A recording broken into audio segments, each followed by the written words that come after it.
your request again. Let's see. All right, Grasshoppers. The great Jessica Dennehy is back. So we have to. Oh, so we're going high tech here. We're trying to. It's actually not working yet, but it should be. There you go. That shows that I'm coming on. All right. So you're coming. All right.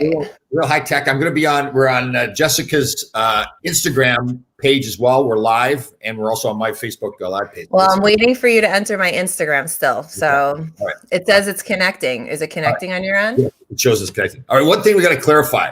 So last week we had some technical issues. Of course, I tried to blame Jessica's side of it. Unfortunately, I cannot do that any longer. It was my computer that was messed up. So darn, man. Facts. Wow. So you're still not in my Instagram live. Why is that, Tom? Well, who's saying, wow, Tom is so handsome? That is an intelligent See, finally someone said you're handsome too. But how can you see Tom, guys? Because I don't see him on my Instagram. It says you're unable to join. What's going on? You were in, okay. It says I was in. Request to join. Guys, sorry, we're just delayed. We're waiting for Tom to come in. I sent another request. And I am letting him in right now. Let's see if it works. Maybe because you're Facebook Live, you can't be Instagram Live. Oh, no. Okay. All right. It worked. Guys, I'm here with Tom Laidlaw, former NHL player and overall amazing human being who I've become really good friends with. Yes. So welcome him to my Instagram, and I'm on his Facebook at the same time. And I feel about Jessica. Totally admire this woman. She's a source of inspiration for everybody, not just women, but especially women. All right. Is that our volume problem? Okay. All right. Can everybody hear us? I think so, right? Yeah, I can. We're good on Facebook. I think we're also on Instagram. So just so you know, we're on my Facebook Live page. You can also follow us on Jessica's Instagram page as well. We are high tech now, man. I'm so proud of myself. A few years ago, I couldn't turn a computer on, and now I'm on both places. I'm so proud of us too, especially because last week was such a disaster. And again, it was my fault too. I tried to blame Jessica as much as I could, but I can't do it. All right. Sweet. Can you still see me? I think so. Yeah. All right. Now we're ready to roll. Let's start. Okay. Let's start. So we last couple of weeks we went over starting a business and running a business, and friends and family financing and debt financing, and setting up the business, and all the decisions that have to be made. So Jessica actually is in the process of starting a new business. So what are you doing? Yes, I launched my business this week. I'm super psyched. Of course, you guys know it's not my first one. I own 3. I just sold one. So 2 luxury barbershops in Long Island, and I'm looking to get another one going. But in the meantime, I have launched Pivot and Slay, which is my business consulting and strategy company. So I'm helping entrepreneurs start up their new businesses. I'm helping existing CEOs rebrand their companies. I've helped a range of people. I've worked with art galleries. I've worked with political candidates. I work with CEOs, small businesses, larger businesses. So I'm really psyched to get this off the ground. Yeah, so I offer a bunch of packages too. You can check it out, jessicadennehy.com. Under courses, you'll see all of my offerings there. And it's gotten great feedback so far. So, very cool. What could you do with the political campaigns or politicians? What would we do with them? Well, even if you're a political candidate, your brand is you. I mean, you are putting yourself out there as someone who wants to run for office. So people are looking at you and thinking, what do you stand for? And, who is this person? And it's the same thing when you're owning and operating a business is, what is this brand? What does it stand for? So I help them to cultivate their image and put their personality into a package that they could offer to the public. This is who I am. These are the issues that are important to me. So it's just like running a company, and especially like, for example, my company, I am the image. I'm branding myself. You want to work with me. I'm the coach. And it's very similar when you're a political candidate. So that was really fun. That's cool. That is very cool. It's funny too. Like you talk about the branding. Like for me, when I started this, I didn't really exactly know where my brand was going to go exactly. I knew it was like health and fitness and motivation and all that. I had a really cool day yesterday for me too. I had a mother contacted me. She has a young son, 18-year-old son that's playing hockey. And it's a really tough time for these young kids that want to go someplace, either to college or to pro right now, because all these leagues are getting shut down. So Yeah. I got the phone with the young man and started talking about motivation and fitness and diet and everything. And he was so fired up. And the parents were, it's just that kind of rewarding stuff. I'm sure that you kind of sense you get the same thing, right? When you're helping somebody with their career, not only is it a life that you're getting paid to do it, but it's really rewarding too, right? Oh, absolutely. And it's life-changing for the person. You know, a lot of my point of view in terms of coaching is to integrate you growing as a human being in addition to growing as an entrepreneur, because that's interconnected. So then I'm going to help you and you're going to grow as a person in your family life, in your life with your friends, in your professional life, and I'm going to feel good too. It's definitely a mutual relationship. That's very true. You're right. Like I get fired up. Like I noticed yesterday talking to this young guy, and then getting the messages from the parents after, like how fired up he was. You know, like I was ready to go to the gym last night. I was so fired up, but it is pretty rewarding. Yeah. How much? I know we've touched on this before.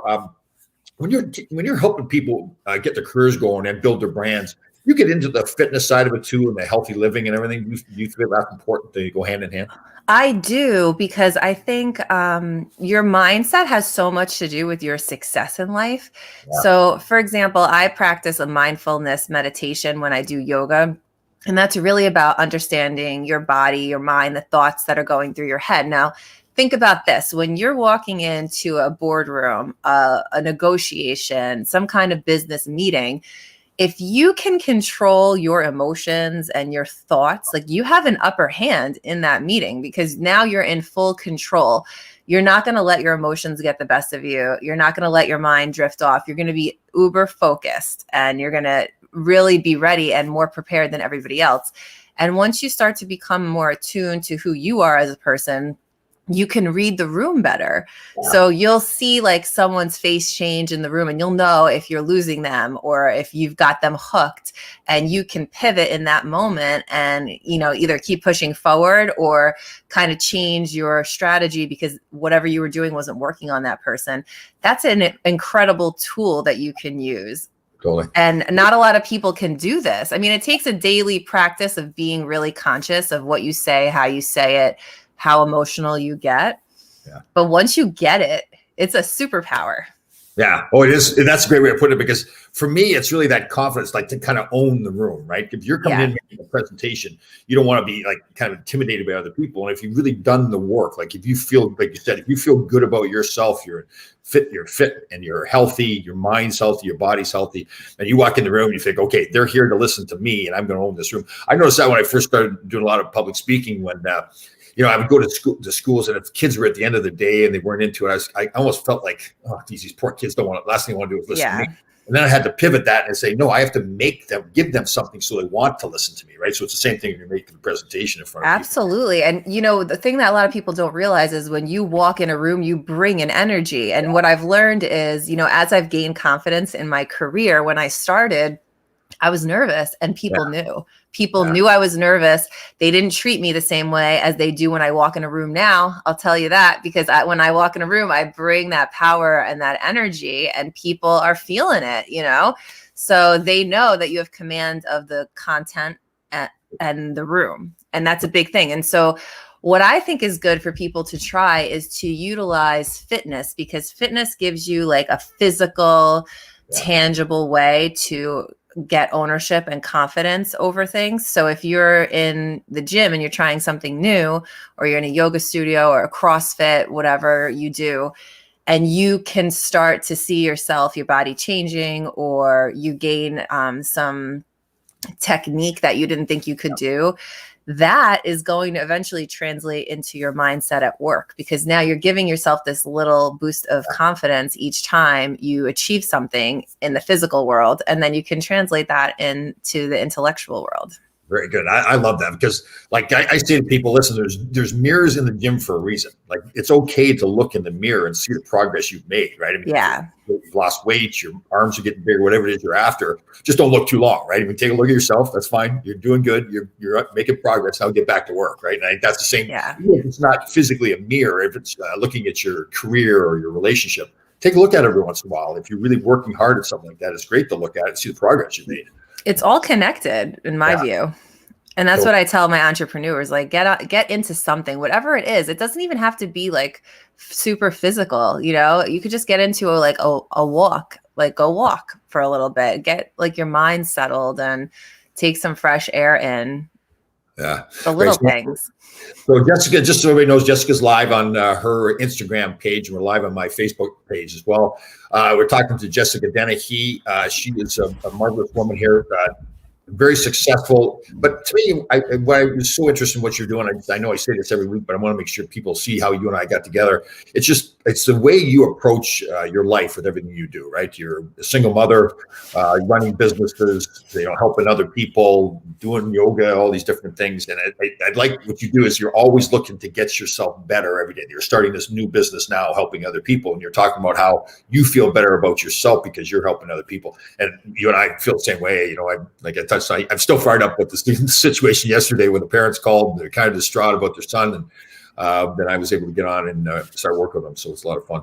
I think you have to just keep always striving for something more. I mean, like selfishly, it's interesting to me because it's something new for me too. But I've done this. Like my proof of concept is in my own businesses. I've done this for myself, and you can see it on my Instagram account. And that's how you know when you work with me, you're going to be getting all my expertise. You don't have to make the same mistakes I did because I've made them and learned from them, and I can, give that information to you. But really, I love small business. I love entrepreneurs. I think it's such an important part of our country is people being able to have ideas and turn them into, a money-making business. It's amazing that we have that opportunity. And I want to help people do that. And I think it's important too, like you said, you're going to help them eliminate a lot of mistakes. But if you're going to be an entrepreneur, if you're going to try something, you are going to make mistakes along the way. And it's partly teaching them that it's okay. There's nothing wrong with you. You're not some stupid person or something like that. If you make a mistake, that's everybody makes mistakes. Every successful businessman, every successful actor, athlete, whatever it is, has made mistakes along the way. The most knowledge comes from that, because if you didn't make that, you always learn something. And when you're building, like, for example, I opened my first shop. I didn't know what I was doing. I kind of was going off my gut instincts, and I learned a lot along the way. So the second shop, I didn't make those mistakes, but I made other mistakes. And then so the third shop, I didn't make any of those mistakes, but there's something else, because every business and every time you expand a business, it's a totally new space, and you're going to be learning even more. Yeah. So, okay, just to recap for everybody, you were a lawyer on Wall Street before, slapping the back of the hands of the Wall Street guys who got in trouble. You've got the barber shops, you teach the yoga, you help instruct you're this JessicaDennehy.com, helping other entrepreneurs with their careers. So what's next then? What do you got planned next? Oh, what do I have planned next? A podcast, duh. Yeah, Come on. I mean, I'm going to stay with you. Don't worry. We're still going to do this thing. No, but, you're going to reach stardom and then you're going to dump me. I know it. I'm not dumping you. No, okay. You're my original boo. Oh, okay. No, but I have a friend I met along this path that I did some legal work for, and he owns a really successful company, and he's also about positive energy. Right. So we're going to start something up. We're ruminating right now. We're like marinating and what we're going to do exactly, but it's going to happen. That's the next thing. I like it. I like it a lot. That's good. All right. So you're working with these entrepreneurs. Do you stay with them once they've started? Or like you said, some people already have a company or they're trying to start a company. Do you come in and solve a certain problem, or do you stay with them for long term? It really depends what they need. So I have package on there that's just like, here's a bunch of startup templates and a checklist for how to start a business. If you don't want to talk to me, you don't have to. I have packages for if you haven't owned a business before and you want to start up with me, have the templates, I'll open the entity for you legally, and then we can do some coaching sessions. I have a package for that. If you already have a business, but you need to tweak it and rebrand your product or idea, I have packages for that. We can customize something to meet your needs. Like, for example, I have a barbershop that contacted me who is expanding, and they know that I've owned several barbershops. So I'm going to do a customized package with them that includes me going on location with them. And we're going to do a couple of months. So I have that going on. So I'm customizing it for people, but there's also just, packages up and ready that I think people will give them a good start. And then I included a funky mindset package. If you're already an entrepreneur, but you're like really trying to build up your mindset, we could do some yoga meditation together and do some mindset coaching. So I have a bunch of stuff on there. You guys should check it out. It's jessicadennehy.com or pivotandslay.com. And contact me if you want something more customized, because I'm down for that. I think some businesses are going to need a coach for an extended period of time. So maybe with this barbershop I mentioned, we're going to be doing it once a week, 1 hour session every week for 3 months. That's pretty cool. Like, I don't think people realize when they're running a business how important that health is for all their employees, right? I mean, like instead of having junk food around the office, have healthy food, have the yoga sessions, have workout, have the ability to work out while they're there too, right? Yeah, it's actually funny that you mentioned that, because I do have 2 corporations that have contacted me, and I started to do wellness programs, and I'm teaching yoga to their staff once a week. And cool. That's been great, because now I make it about business and how like this yoga session will help you tomorrow and when you get to work. And it's been really great. I've gotten good feedback on that. And I love doing those programs because that's me, a corporate yogi. So it's perfect.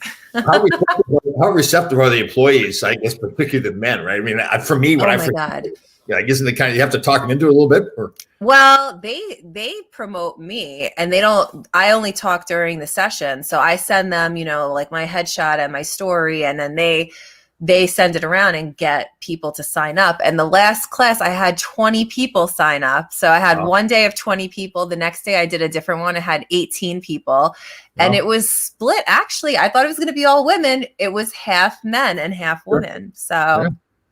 That's good. That's fantastic. I think that's like, I've seen other businesses, and I hate to say it like this, but maybe the boss is overweight and everything like that, and he's eating bad foods. And it just seems like the negative attitude just seems to kind of permeate throughout the entire office. Yeah. And you want to grab them and say, well, of course it's negative, because look at the way you feel about yourself, right? You don't feel good about yourself at the top, and it just trickles down to everybody else, I think so.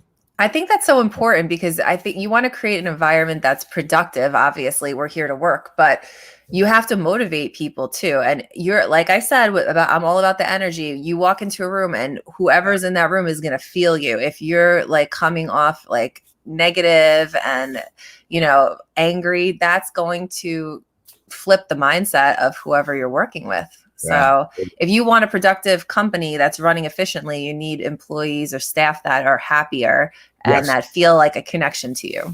Yeah, let's go to the office, because I'm going to get fired up to go to the office, right? Like, and again, we get this stuck in these traps where people say, "Well, it's terrible. It's Monday. I feel awful." Well, no, you can build an environment. You can retrain your mind to say, "No, I'm excited to get to the office. The office is a fun environment, right? It's a positive environment. We're here to get work done."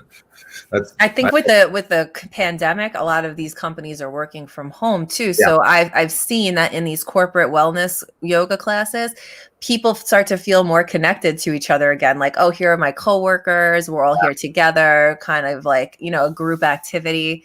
So it's positive for them in that regard. So how you did the yoga virtually then? So that people are at home doing yoga, so they can just see you and you can see all of them doing the yoga?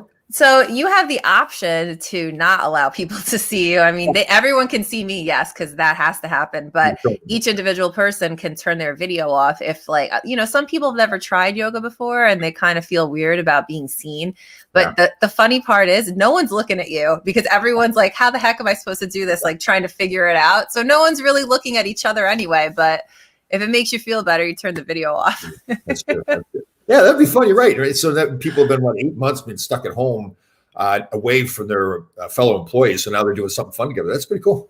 Yeah, they like it a lot. So I feel like it's all connected. And to me, my journey has just been like gaining my confidence in a new world, because when I left Wall Street, I didn't know how to run a barbershop. I'd never done it before.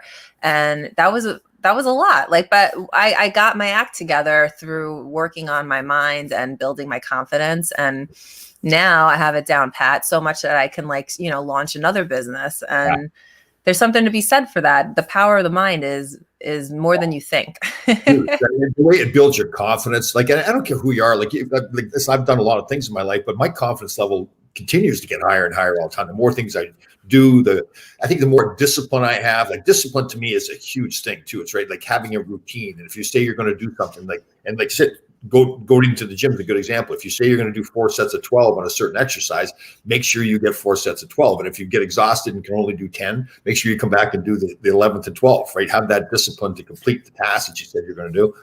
The thing I like about discipline is, and I know a lot of people feel confined by it, but I think you run more efficiently if you know what you're up against every day. So if you are waking up and you have your checklist of things that you want to get accomplished, you can work more efficiently through them than if you just wake up and wing it, I think. So I agree. Totally. I agree 100%. Yes. All right. We got a question coming in from one of our listeners here, Barry Shelley. What's the secret on how to delegate to employees?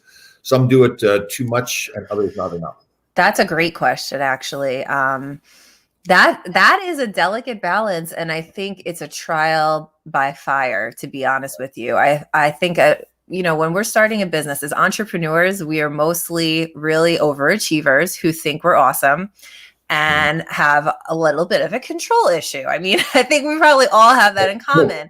Yeah. And to let go and delegate is so difficult. And I struggled with that at first. And what I've learned is I have delegated some things that I shouldn't have. And I held on to some things that I shouldn't have. And I think it's just trial and error. You need to sit down and have an honest conversation with yourself about where your energy will gain you the most money. So for example, at the barbershops, for me, at first, one of us being there is where what we needed to do. We couldn't delegate that. We had to be there, make sure everything is going well, et cetera, et cetera. But as the business shifted and became more self-sufficient, we had to be like, okay, now this isn't a good idea anymore. We need to focus on image, branding. We need to be the brand, and we need to hire people to do what we previously did there. So I think we actually, once we delegated the social media, and that was a huge mistake. That was a big mistake. Now, some people need to delegate because they're not creative or they just don't have the patience for it. But if that's something you're really good at, then you need to hold on to that because that takes a toll on your branding. So I think as you go through and you start to feel like you're stretched too thin, sit down and honestly assess where your time is most valuable and put your energy into that and delegate the rest. But you have to be honest because there's going to be some things you absolutely hate doing, but have to control anyway. And then there's going to be some stuff you love to do, but it's not really where your time is best spent. So it's a hard conversation. Totally. What I think too is I think of a hockey coach I had, Herb Brooks, and he was really good at, for me, for example, when I was a young player getting started, and he would give me a responsibility on the ice that maybe a veteran player could do, but he gave it to me so it would build my confidence. I think it's the same thing with your employees too, right? Yeah, absolutely. You got some up and coming young employee that you really think is intelligent, but they haven't got experience yet. So you give them little tasks so they feel better about themselves along the way. Oh yeah. I think it's a great way to see if you can see a rising star in the works. I think you need to cultivate that for sure. Yeah. But just it comes at a price, and you can't forget that. That person might mess up, and that's a learning experience for them. So is it worth it to you to delegate that task and kind of let them handle it and see what happens? It probably is, because if you can make that person take on more responsibility in the future, that frees you up for something else. Right. And I guess the communication probably important there too, because you think about the rest of the employees, you're saying, well, why is this young kid getting all this preferential treatment? To communicate to those other employees that, hey, listen, I want this person to be better at his job, then he'll help us all be more successful, right? Like give them the reason why. What I've learned is no one cares about whatever response you have. Everyone has their own thinking of how amazing they are. And what I always try to tell my staff is like, you're great at this, but that person is great at something else. And together we make a full team, but no one ever cares. Everyone's always like, no, but me, but I do this and I do that and they don't. And it's just like, you need to make the best business decision and be prepared for everyone to be annoyed by it. Yeah. Yeah, and kind of like show those employees too that you really like as best you can. I mean, you can't spend all your time like kind of coddling them, but I mean, show them you really care. You understand that they care about their own job, and you care about them caring about their job too, right? I mean, that's part of a leader's role. I'm definitely not a coddler. I'll tell you that much. No, I'm busy and I want to leave them alone and give them the space that they need to flourish. And when they need me, they know I'll be there. Right. But I'm not like a micromanager at all. Yeah, but you got a good way. I think that's part of the personality too, right? I mean, and again, that all goes to the confidence you have. You're healthy, you're fit, you feel good about yourself. So when you speak to people, that shows, right? That to me, it isn't necessarily the words. It just shows that you care about them, right? It isn't necessarily what you say, the exact words, but yeah. But it depends on the person. Like some people might feel neglected if you don't talk to them enough, but I just have to do what works best for me because that's ultimately how the business will succeed. And you kind of grow into your own style. Yeah, totally. So here's a suggestion from one of our listeners here. Next session, Laidlaw in yoga tights. Well, I don't know if that's necessarily going to happen. I don't think they come in my size. I might have to get them custom made. I don't know. What do you think? I've never seen your lower half, to be honest with you. I mean, all I've seen you is from the chest up. I have no idea. Okay. All right, we'll stop that conversation right there. We'll look into yoga pants. I'll get on Amazon today and see if we can find some yoga pants. I can teach you next week. That could be our next week's thing. I keep saying all the time how much I should get into yoga and meditation. There's two things I should do, and I think. What it is, it's the guy thing too, right? I want to get in the gym and I want to pound weights. I should be stretching more. I should do more meditation, but I would argue though that your morning walks are pretty meditative because you're walking, you're thinking, you're looking at pretty stuff, and yeah. And it does really get your, I want to do a march, right? So I'm trying to get the most out of each stride. So I really get in that. I guess you're right. Geez, I guess I am perfect, really. You really are, yeah. Except when your mic doesn't work. Yeah. And notice how quick I was to blame you too, right? Oh my God, I know. You really were. And your fans were sticking up for you. I would where's that guy today? What was his name? Yeah, who was sticking up for me last time? I can't. So just so last week, we did our Facebook Live show. We were trying to do our Facebook Live show, and I could not hear Jessica. So of course, the guy in me claims right away it's her fault. It's obviously her fault. So we went on and we did Instagram Live. The next day, I was doing another podcast and the same thing was happening. I realized, oh God, I had to send Jessica a text right away to let her know it wasn't her fault. So. But you know what? Here's a great point. We learned from that. And today we're now live on Instagram and Facebook at the same time. I don't think that would have happened if not for last week. I like that. That was your idea. I like that. That's pretty cool. I'm going to do that more often with all the shows, have them both on Instagram and Facebook. Yeah. It's good stuff. Not so bad. I mean, I can't see who's asking questions on Instagram. I have to face it differently next time, but we live and learn. Yeah, definitely. All right. So just to be clear, everybody, we do this every Tuesday morning, this show. And again, we've added the Instagram Live portion. So if you want to watch it on Instagram, you go to Jessica's Instagram page. It's always going to be on my Facebook Live page. So a great person here, very inspirational in a lot of different ways. She's got all her little businesses going. She raises 2 fine young kids. And the new venture, what's it called again? What's the name of it? Pivot and Slay. You got to pivot to the next move. You got to always keep moving, keep it fresh, and then you got to kill it in the boardroom. Nice. I like it. Okay. And if you want to get a hold of Jessica, it's jessicadennehy.com. That's your web page with all that stuff on it. Yep. Very cool. I like that. Good job. Thank you. Thanks so much. Good job. All right. So we'll be back again next Tuesday. And we'll be on Instagram. I like this stuff. It's great stuff. I know. Me too. Woo. All right. See you guys next week. Bye.